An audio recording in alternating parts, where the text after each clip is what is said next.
Hello viewers, আমাদের চ্যানেলের নিত্য নতুন ভালোবাসার পাঠ গল্পগুলি সবার আগে শুনতে আমাদের অপূর্ণতা ডায়েরি চ্যানেলটি সাবস্ক্রাইব করে পাশে থাকা বেল আইকনটি অন করে রাখুন। ধন্যবাদ।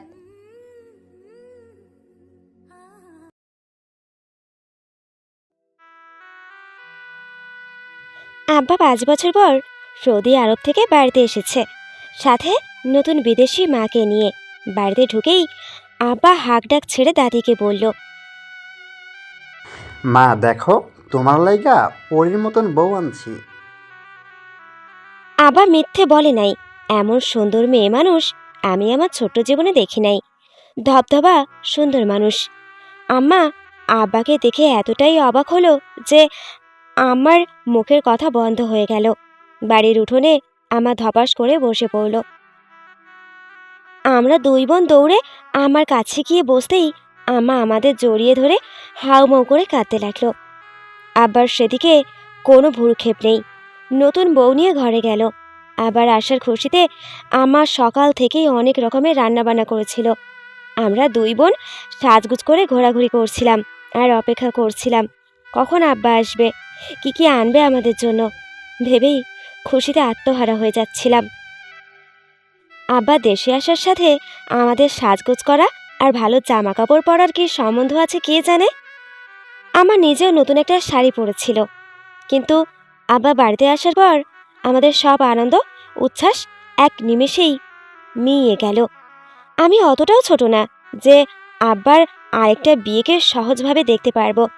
ক্লাস 5-এ পড়া আমার ছোট বোনটাও কেমন চুপসে গেছে আমার চোখের পানি দেখে। আমরা একান্নবর্তী পরিবারে থাকি। বাড়িতে দাদি, মেজো চাচা চাচি, ছোট চাচা চাচি আর একজন ফুপি আর দুজন চাচাতো ভাই সহ বড়সড় পরিবার। মেজো চাচা কৃষিকাজ করেন, ছোট চাচা ব্যবসা করেন, আর আব্বা তো প্রবাসী। সংসারের সিংহভাগ টাকা আব্বাই দেয়। সেই সুবাদে আমরা সবার মধ্যমণি হয়ে থাকতাম।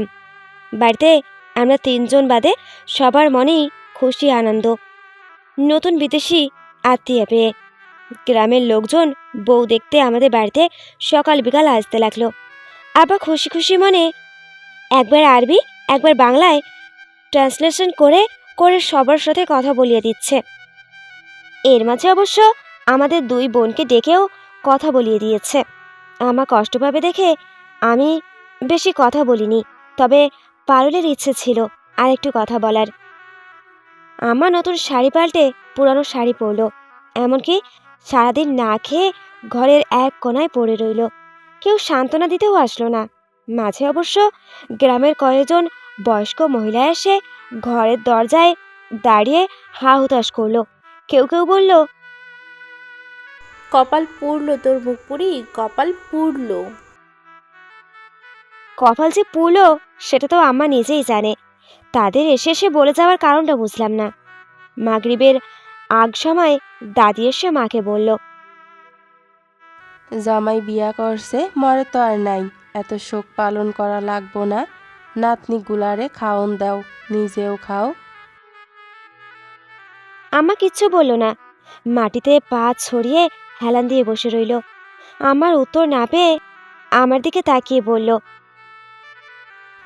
শিউলি, তোর মাইজ্জা চাচিরে ক তো করে ভাত দিতে, দুপুরে খাস নাই তোরা। আমি মাথা নেড়ে হ্যাঁ সূচক সম্মতি জানালাম। রাতে খাসি জবাই হলো, বিরাট আয়োজন। খাসি নাকি আস্ত পুড়িয়ে খাওয়া হবে। বিদেশি বউ নাকি তেল মশলার খাবার খেতে পারে না, তাই এরাবিয়ান স্টাইলে রান্না হবে। বাবুচি আবার নিজেই। আমরা যথেষ্ট কষ্ট পাচ্ছিলাম, ঠিক ততটাই আনন্দ করছিল আমার চাচাতো ভাই বোনেরা। ওরা নেহাতি ছোট, তবে সবচেয়ে কষ্টকর ছিল আমার দুই চাচি হেসে হেসে ভাঙাচোরা ভাষায় নতুন মার সাথে গল্প করছিল।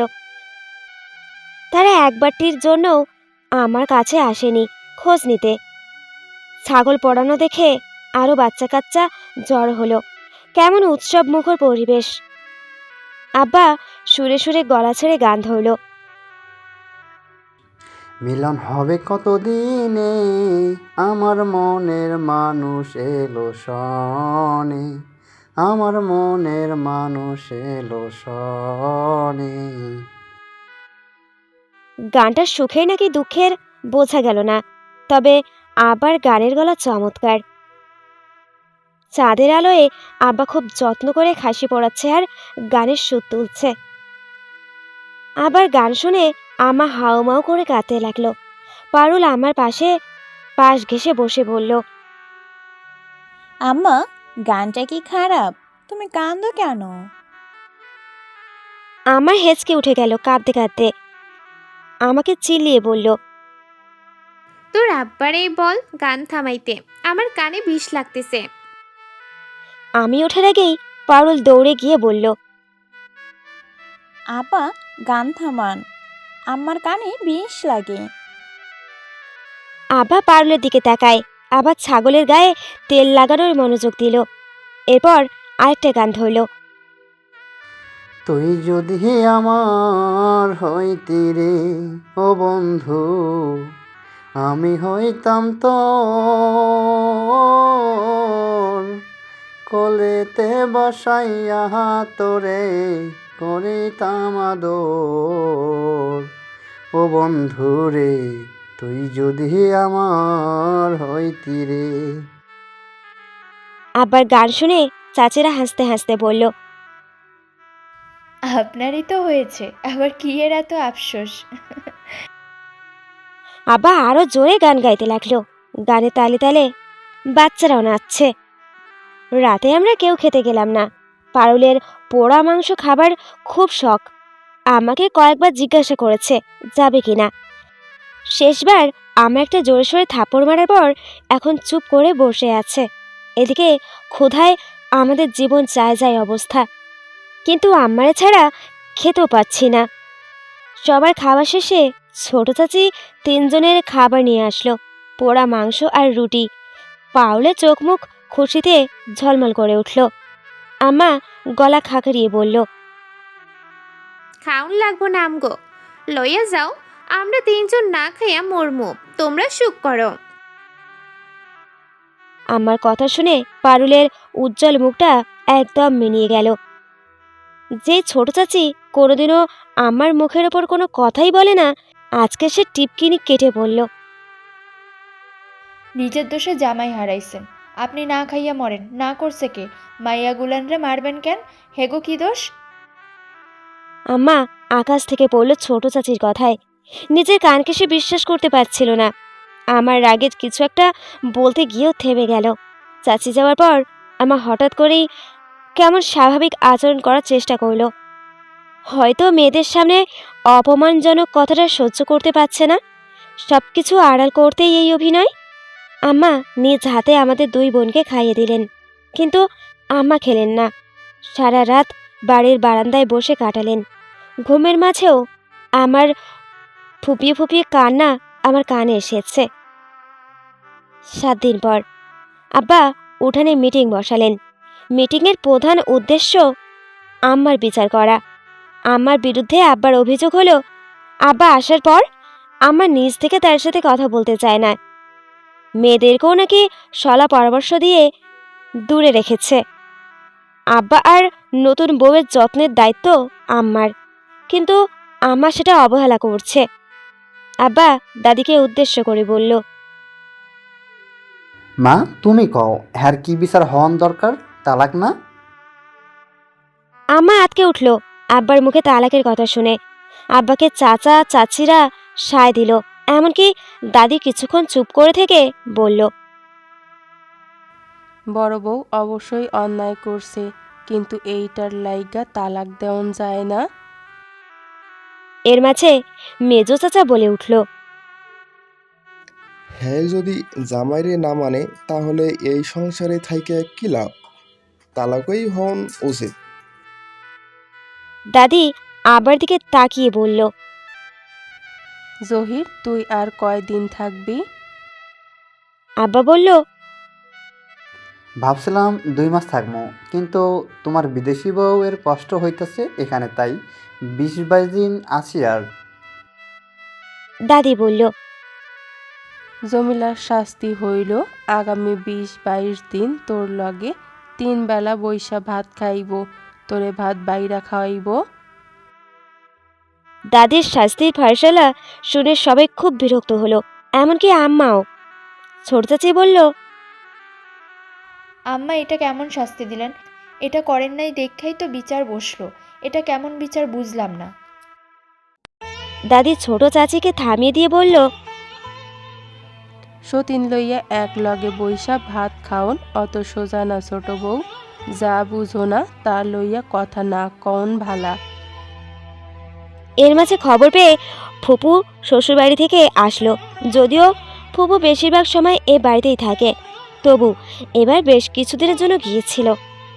আমার খুব আশা ছিল ফুপু আমার দুঃখটা বুঝবেন, কারণ ফুপু আমাদের খুব আদর করে। কিন্তু প্রথমবার ধাক্কা খেলাম যখন ফুপু বাড়িতে এসেই তার মেয়েকে বলল, তোর নতুন মামিরে সালাম কর মামারেও। তার চোখে মুখে উজ্জ্বলতা ছড়িয়ে আছে।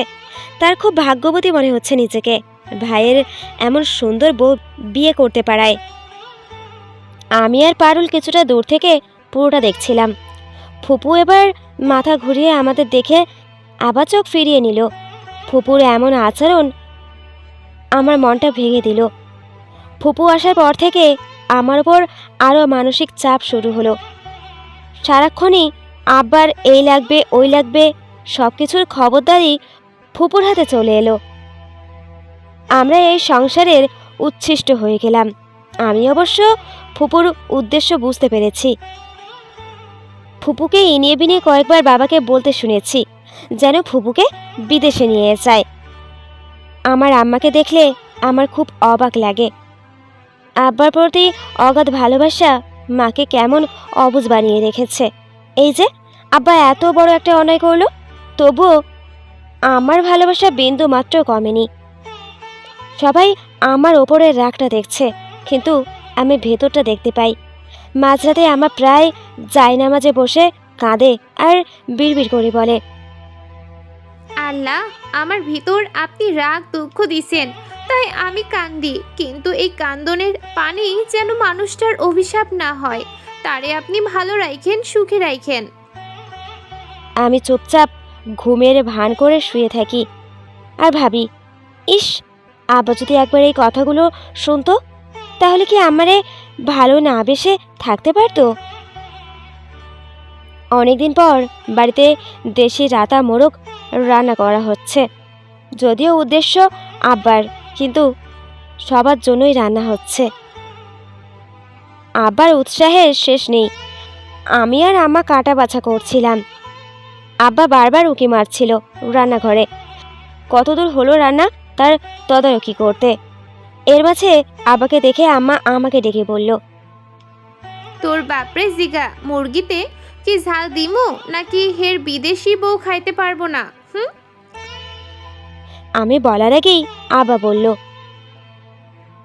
পোড়া রসুন আর পোড়া শুকনা মরিচ সাথে লাল মরিচ বাইটটা কড়া ঝাল দিয়া নতুন আলু দিয়া রানবা।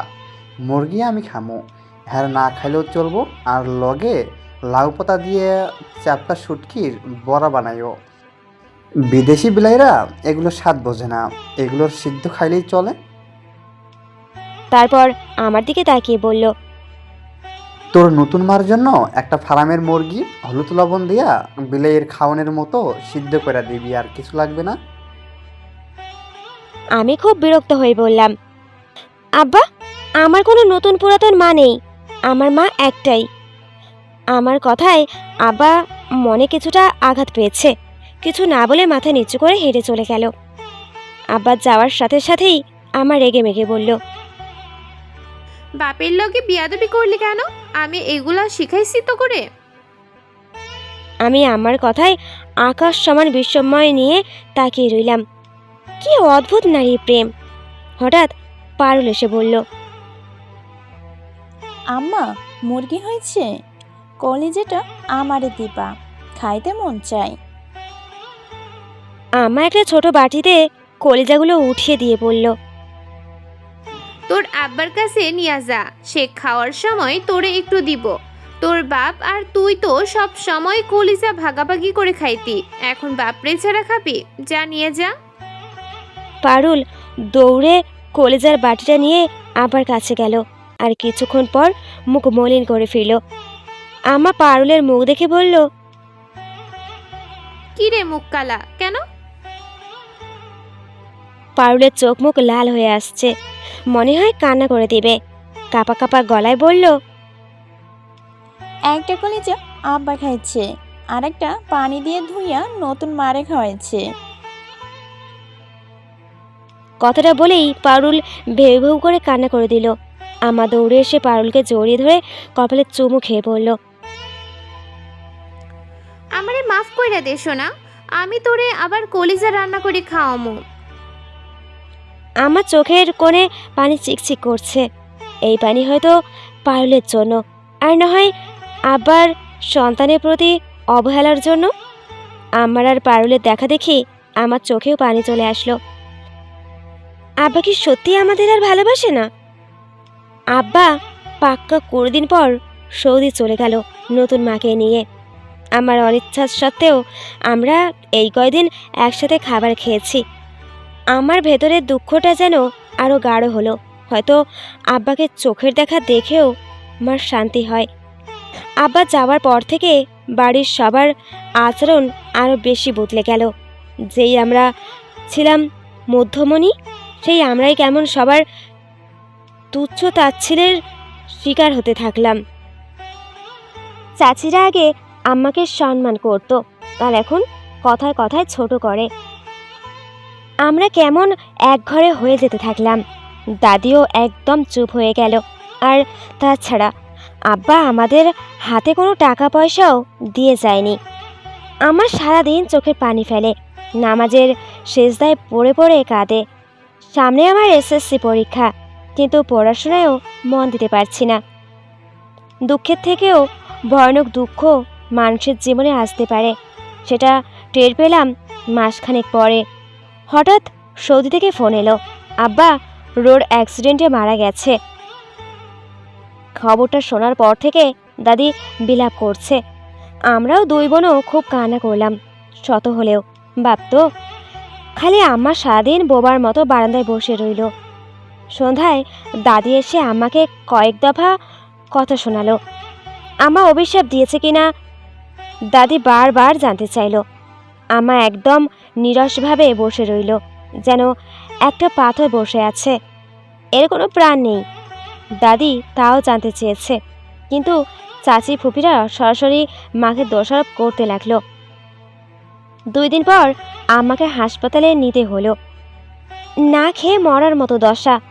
আম্মা হাসপাতাল থেকে আসার পর দাদি বাদে বাড়ির সবাই আমার সাথে কথা বলা বন্ধ করে দিল, এমনকি আমাদের সাথেও। আর রান্নাঘরের দায়িত্ব চাচিরা বুঝে নিল। আমার রান্নাঘরে যায়, কেউ কিছু বলে না, কাজও করতে দেয় না। আম্মা বারবার গিয়ে ফিরে আসে। কি এক অসহ্যকর দৃশ্য। প্রথম কিছুদিন সবার খাওয়া শেষ হলে আমরা গিয়ে খেতাম, কিন্তু এরপর থেকে যে দেখতাম কোনো খাবার নেই। আম্মা আবার ভাত বসাতেন, ডাল ডিম দিয়ে আমাদের খেতে দিতেন, কিন্তু এটাও তাদের সহ্য হলো না। একদিন ছোট চাচা বাড়ির উঠোনে দাঁড়িয়ে চেঁচাতে চেঁচাতে বললেন, নবাবেরা টাকায় বাড়িতে খায় দায় ফুর্তি করে। আমি নিজের কানে কথাগুলো শুনে বিশ্বাসই করতে পারছিলাম না। আমার প্রিয় মানুষ, আমার প্রিয় ছোট কাকা এইগুলো কি বলছে? বাবার চেয়ে যেই মানুষকে আমি বেশি ভালোবাসতাম, সেই ছোট চাচা খাবার খোটা দিচ্ছে। চাচার কথা শুনে দাদি ঘর থেকে বেরিয়ে এসে বলল, কি হয়েছে? কায় হুকুমে চাল ডাল নেন। কারে বলিস এসব কথা? চাচা রাগে গজগজ করতে করতে বলল, বুঝেন না, এই বাড়িতে আমরা কাউরে বাসায় বসাইয়া খাওয়াইতে পারুম না। দাদি নরম গলায় বলল, আর ভাতিজি করে ফালাই দিবি? চাচা কিচ্ছু বলল না, চুপ করে নিচে তাকিয়ে রইল। এর মাঝে বাকিরা উঠোনে এসে জড়ো হয়েছে। বড় চাচা বলল, রফিক ঠিক বলেছে, আমাদের ইনকাম তো বেশি না। আগে ভাই খরচ দিত, এখন তো নিজেই চলে না। হেরাগো নানার বাড়িতে যাক, তাহলেই তো হয়। আমিও কামাই করি না, আমার জামাইও মইরা গেছে। বড় বউ যদি ভাত না পায় তাইলে তো আমার ভাতও বন্ধ হয়ে যাইব। এরপর দাদি সবাইকে উদ্দেশ্য করে বলল, আমারে যদি মা বইলা মানুষ, তাইলে ওগরে তোরা দেখে রাখবি। আর বড় বউ বিনিময়ে বাড়ির সব কাজ কইরা দিব। ছোট বউ মেজ বউ তোমরা দাসী বান্দি পাইলা খুশি তো? সবাই দাদির রায় মেনে নিল। দাদি আসলে ভালো করলো নাকি খারাপ করলো ঠিক বোঝা গেল না, কিন্তু অনেকদিন পর আমাকে কাঁদতে দেখলাম। খুব কাঁদলো সারাদিন। এরপরের দিনগুলো হলো আমাদের 3 মামের দাসীবাদীর দিন। শুধু আম্মা না, পারুলকেও কাজের হুকুম দেওয়া হতো। দিনরাত গাধার খাটুনি যাকে বলে। চাচিরা পায়ের ওপর পা তুলে খেত। ছোট চাচা অবশ্য মাঝে মাঝে চাচিকে বলতো, আমার এসএসসি, তাই আমাকে যেন বেশি কাজ না দেয়। তবে এটা আমার কাছে করুণা বলেই মনে হতো, ভালোবাসা না। কষ্ট করে আমার এসএসসি দেওয়া হলেও কলেজে ভর্তি হতে পারবো না বুঝে গেলাম। চরম দুর্দশায় আমাদের দিন কাটতে লাগলো। প্রায় বছরখানেক হয়ে গেল। 2 বোনেরই পড়াশোনা বন্ধ। চাচারা আমার জন্য প্রায় বিয়ের প্রস্তাব আনে, আম্মা ফিরিয়ে দেন। তা নিয়েও আমাকে গালিগালাজ শুনতে হয় দিনরাত। একদিন মাঝরাতে আমা আমাদের ডেকে তুললেন। চোখ কচলাতে কচলাতে বললাম, কি কি হয়েছে মা?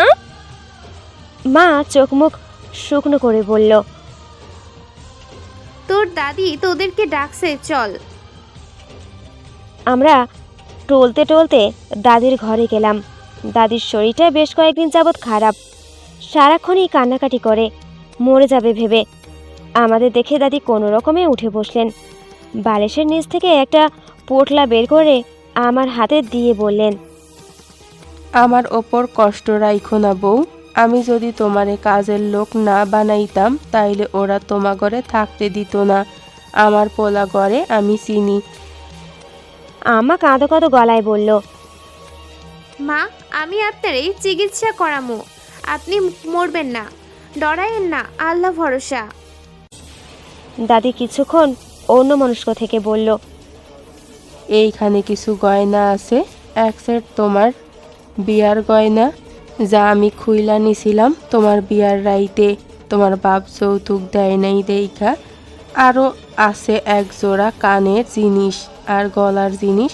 এইগুলা শিউলি আর পারুলের লাইগা। আসলে ওগো বাপ আমার জন্য জিনিস আনছিল শেষবার, তোমা ঘরে পরে দিব কইছিল, কিন্তু পোলাটায় তো মইরা গেল। তাই এগুলা ওগোর হক। ভাবছিলাম এইসব গয়না আমার মাইয়ারে দিয়া যামু, কিন্তু আসল কথা কি বউ জানো? খারাপ চিন্তা নিয়া সারা জীবন পার করা গেলেও মরণকালে খারাপ চিন্তাগুলান মরার আগেই মাইরা ফালায়। কুচিন্তা লইয়া মরণ যাত্রা করণ যায় না। তুমি আজ পর্যন্ত কোনোদিন গয়নাগুলান চাও নাই। ইমিটেশনার পইরা ঘুরছো, বেড়াইতে গেছো, তাও কোনোদিন কও নাই আমার গয়নাগুলান দেও। তোমারে কেমনে ঠকাই কও তো? এগুলা তোমার কাবিনের গয়না। সম্পত্তি পাইবা কিনা জানি না, যেহেতু তোমার কোনো পোলা নাই, কিন্তু এই গয়নাগুলা তোমার হক। এগুলা দিয়া তুমি আমার নাতনি ঘরে পড়াবা শহরে যাইয়া। শিউলির মাথা ভালা, ওরে তুমি ডাক্তার বানাইবা, আর আমারে মাফ কইরা দিবা। তোমারে সতীন লইয়া ভাত খাইতে কইছিলাম কেন জানো? আমি জানতাম আমার পোলা আর ফিরব না, কিন্তু মইরা যাইব এটা ভাবি নাই। তবে ভাবছিলাম আর দেশে আইব না, তাই ভাবছি শেষ দিনগুলান হ্যার লগে থাকো। আমাগো মাইয়ারা কিসে সুখ পায় জানো? জামাইরে পেট ভরাইয়া ভাত খাইতে দেখলে আমাগো আউশ মিটে। আমা দাদিকে থামিয়ে দিয়ে বলল, আমারে আপনি তো স্নেহ করলেন মা, আমি আপনার উপরে কেমনে রাখবো বলেন? জীবনের প্রথমবার আমি আম্মা আর দাদিকে জোড়াজড়ি করে কাঁদতে দেখলাম, যেন মা মেয়ে একে অপরকে পরম মমতায় জড়িয়ে রেখেছে। সত্যি সত্যি তার 2 দিন পর দাদি মারা গেলেন। দাদির মৃত্যুতে সবচেয়ে বেশি কাঁদলেন আম্মা। আমাদের মাথার ওপর একটা অদৃশ্য ছায়া ছিল, তার টের পেলাম দাদির মৃত্যুর পর। এরপর আমরা আর ওই বাড়িতে টিকে থাকতে পারলাম না। সম্পত্তির ভাগ চেয়ে আরও কাল হলো। রীতিমতো আমাদের বাড়ি থেকে বের করে দিল, গ্রামের লোকজনকে টাকা পয়সা দিয়ে হাত করে। এক বুক কষ্ট অসহায়ত্ব নিয়ে আমরা গ্রাম ছেড়েছিলাম। মামার বাড়িতে দিন 10 বেশি থাকলাম না, ঢাকায় চলে গেলাম। তবে ঢাকায় আসার পর আমাদের দিন ফিরল। আমা গার্মেন্টসের জব নিল, পারুল স্কুলে আর আমি কলেজে ভর্তি হলাম। এরপর স্বপ্নের মতো আমি সরকারি মেডিকেলেও চান্স পেলাম। কলেজ শেষ করে আমার ভাঙাচোরা এলোমেলো জীবন জোড়া লাগতে শুরু করলো। একাকিত্বে একান্ত নিজের মানুষগুলোকে নিয়ে আমার সুখের জীবনের সূচনা হলো। প্রায় 6 বছর পর আমার অ্যাক্সিডেন্ট হলো। একটা পা ভেঙে গেছে, জবটা চলে গেল। আমার টিউশনির টাকায় সংসার চলে না ঠিক মতো। আমার চিকিৎসার টাকা জোগাড় করতে পারছি না। আবার সামনে ফাইনাল পরীক্ষা। জীবনের কঠিন সময় আবার না চাইতেও ধরা দিল। তবুও জীবন চলে যাচ্ছে। একদিন হঠাৎ সন্ধেবেলায় দরজায় একজন মধ্যবয়স্ক লোক নক করলো। পারুল না চিনতে পারলেও আমি চিনলাম। ছোট চাচা। উস্কো খুস্কো চেহারা দেখে চেনার উপায় নেই। আমি খুব বিরক্ত নিয়ে বললাম, কি চাই, কেন এসেছেন? চাচা খুব করুণ দৃষ্টিতে আমার দিকে তাকিয়ে বলল, কত বড় হয়ে গেছিস রে শিউলি। আম্মা হুইল চেয়ার করেই এগিয়ে এসে চাচাকে দেখে বললেন, রফিক কেমন আছো? আসো ভিতরে আইসা বসো। আম্মা আমার দিকে তাকিয়ে বলল, যা খাওয়ার ব্যবস্থা কর, মেহমান আইছে। আমি একরাশ বিরক্ত নিয়ে রান্না করলাম। এই বেইমান লোকটা কেন এসেছে কে জানে, আর আমার দরদ দেখতেও আমার বিরক্ত লাগছে। চাচা প্রথমে খেতে না চাইলেও আমার জোরাজুরিতে খেতে বসলেন। আমার রান্নার প্রশংসাও করলেন খানিকটা, তবে আমি একদমই পাত্তা দিলাম না। খেতে খেতে চাচা জানালেন তার একটা কিডনি নষ্ট হয়ে গেছে পুরোপুরি, আরেকটা আধমরা। অনেক কষ্টে আমাদের ঠিকানা জোগাড় করে এসেছেন ক্ষমা চাইতে, কারণ তিনি বুঝতে পেরেছেন তিনি অন্যায় করেছেন আমাদের ওপর। এতক্ষণ রাগ লাগলেও চাচার অসুখ শুনে মনটা কিছুটা খারাপ হয়ে গেল। এককালে আমার চোখের মনে ছিল কি না এই ছোট চাচা। কথা বলতে বলতে রাত হয়ে গেল। আমার ছোট চাচাকে থেকে যেতে বললেন, তিনি সহজে রাজি হয়ে গেলেন। কথা বলতে বলতে এক পর্যায়ে ছোট চাচা আমাকে উদ্দেশ্য করে বললেন, ভাবি গত 6 মাস যাবৎ একটা স্বপ্ন দেখি। আমা অবাক হয়ে বলল, কি দেখো? চাচা কিছুটা ঢোক গিলে বলল, মাঝে মধ্যে ভয়ে কলিজা শুকায় যায়। বারবার এক স্বপ্ন, আর সহ্য করতে পারতেছি না। দেখি আমার মা সুন্দর সাদা বিছানায় ঘুমাইয়া আছে। আমি আম্মার ঘরে গিয়ে দেখি আমার বিছানার পাশে একটা পাউরুটি পইরা আছে। আমার রুটি দেখা খাইতে মন চায়, আর আমি খাইয়া ফেলি। এরপর আম্মা ঘুম থেকে উঠে যায়, আমারে দেখা বলে, তুই আমার ভাগের রুটি কেন খাইলি? আমি তোমারে জাহান্নামে পাঠামু। মায়ের অভিশাপ বৃথা যাইব না। এই কথাগুলা আম্মা প্রতিবার 3 বার করে বলে। আমি আম্মার পা ধরে মাপ চাইতে গেলে দেখি আম্মা নাই। স্বপ্নটা বলেই চাচা কেমন থরথর করে কাঁপতে লাগলো। তারপর নিজেকে কিছুটা সামলে নিয়ে বলল, আমি এই স্বপ্নের ব্যাখ্যা জানি না ভাবি, তাই আমি আপনার ভাগের রুটি ফিরিয়ে দিতে আসছি। বলেই কাকা ব্যাগ থেকে টাকার থলে বের করে বলল, 10,50,000 টাকা। আমি কড়াই ঘন্টা হিসাব করে আনছি। ভাবি, আমারে মাফ করে দেন দয়া করে। আমি আর এই ভার বহন করতে পারতেছি না। মেজো ভাইয়ের খবর আমি জানি না। তার কাছে আমি আমার ভাগ বেশি দিছিলাম। আমি আমার ভাগ থেকে আপনার অংশের টাকা বুঝাইয়া দিলাম। আমারে আর অভিশাপ দিয়েন না। আমরা সবাই যেন সবচেয়ে আশ্চর্যজনক ঘটনার সাক্ষী হলাম। আমার নিরস গলায় বলল, রফিক, আমি আমার জীবদ্দশায় কাউরে কোনো দিন অভিশাপ দেই নাই ভাই। অন্যরে দিলে নিজের গায়ে লাগে, এটা বিশ্বাস করি। আমার শাশুড়ি আসলে আমারে ভালোবাসতো তো, তাই গত 6 মাস ধরে আমি বিছানায় পড়া। তাই হয়তো তুমি এই স্বপ্ন দেখেছো। আমার বিপদের দিন তোমারে আল্লাহ পাঠাইছে। চাচা মাথা নিচু করে বসে রইল। তেমন কিছু আর বলল না। সেদিন রাতটা কেমন উত্তেজনায় কাটলো। এমন বিপদে এই টাকাগুলো আমাদের লাইফ সেভিং এলিমেন্ট। ফজরের পরেই চাচা রেডি হয়ে গেলেন। আমরাও সকালে উঠে পড়লাম। ছোট চাচা দরজায় দাঁড়িয়ে আমার দিকে তাকিয়ে বললেন, ছোট্ট চাচার উপর তোর অনেক অভিমান না রে মা, মাফ করে দিস। তবে তোর ছোট্ট চাচা তোকে এখন সত্যিই ভালোবাসে। সবাইকে গর্ব করে বলে আমার ভাতিজি ডাক্তারি করে। চাচা চোখের পানি সাবধানে আড়াল করে বিদায় নিয়ে চলে গেল। আমি দৌড়ে বারান্দায় আসলাম। চাচা চলে যাওয়া দেখছি, ভেতরটা দুমড়ে মুচড়ে যাচ্ছে। আমি জানি আমার প্রিয় ছোট কাকার সাথে এটাই আমার শেষ দেখা। দাদির বলা সেই কথাটা মনে পড়ছে, মরণকালে কেউ কুচিন্তা নিয়ে মরতে চায় না। আমার ভীষণ কান্না পাচ্ছে। তার জন্য, দাদির জন্য, যে কিনা মরে গিয়েও আমাদের পরম মমতায় আগলে রেখেছে, নাকি বাবার জন্য, যে আমাদের ছোটবেলার সুপারহিরো ছিল, নাকি আমার সবচেয়ে প্রিয় ছোট কাকার জন্য, যে কিনা আমার ছোটবেলাটা রঙিন করেছিল। আব্বার চেয়ে বেশি সুখের স্মৃতি আমার এই মানুষটার সাথে জড়িয়ে আছে। আমার কোরআন শরীফ পড়ার আওয়াজ কানে আসছে। মানুষ মরে গেলে যেমন শোনায় তেলাওয়াত, তেমন শোনাচ্ছে। আমার যখন মন খারাপ থাকে তখন আমার বেশি বেশি কোরআন পড়ে। আচ্ছা, আজকের আমার মন খারাপ কেন?